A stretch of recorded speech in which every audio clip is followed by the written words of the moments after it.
সদ্য নিয়োগ পাওয়া ইসলামী ব্যাংকের চেয়ারম্যানের পদত্যাগের দাবিতে জাতীয় প্রেস ক্লাবের সামনে চলছে মানববন্ধন। সেখানে আছেন সহকর্মী তামজিদ আহমেদ। তামজিদ, কারা মানববন্ধন করছেন, তারা কি বলছেন? ইসলামী ব্যাংকের মানুষের এই মুহূর্তে যারা আন্দোলনের ডাক দিয়েছে তারা হচ্ছে ইসলামী ব্যাংকের সচেতন গ্রাহক ফোরাম। তারা তাদের এতদিন যাবত তারা তাদের পাওনা টাকার আদায়ের জন্য তারা বারবার মানববন্ধন ডেকেছে, বারবার আন্দোলন ডেকেছে।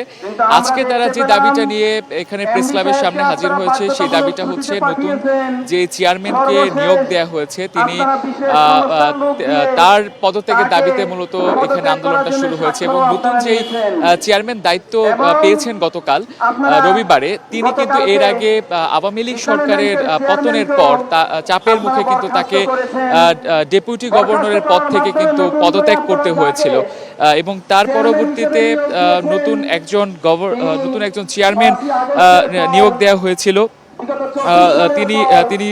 তিনি বাংলাদেশ ব্যাংকের নিয়োগপ্রাপ্ত তিনি চেয়ারম্যান হিসেবে নিয়োগ পাওয়ার পর থেকে তিনি মূলত ইসলামী ব্যাংকটাকে আবারও ঘুরিয়ে তোলার বা গ্রাহকদের যে আস্থা ফিরিয়ে আনার চেষ্টা তিনি করেছিলেন, এমনটাই দাবি করছেন সচেতন গ্রাহক ফোরাম। এবং তাদের ভাষ্যমতে যে সাবেক যে চেয়ারম্যান যিনি গতকাল পদত্যাগ করেছেন সেই চেয়ারম্যানকে তারা হচ্ছে পুনর্বহাল চেয়েছেন। এবং তাদের আরেকটা যে অভিযোগ সেটা হচ্ছে যে সাবেক চেয়ারম্যান অধ্যাপক এম জুবায়ের রহমান তাকে জোরপূর্বক পদত্যাগ করানো হয়েছিল, ঠিক এমনটাই দাবি কিন্তু তারা করছেন এখানে। এবং নতুন যে চেয়ারম্যান নিয়োগ দেওয়া হয়েছে যিনি আগে সাবেক ডেপুটি গভর্নর ছিলেন কেন্দ্রীয় ব্যাংকের, মোহাম্মদ খুরশিদ আলম,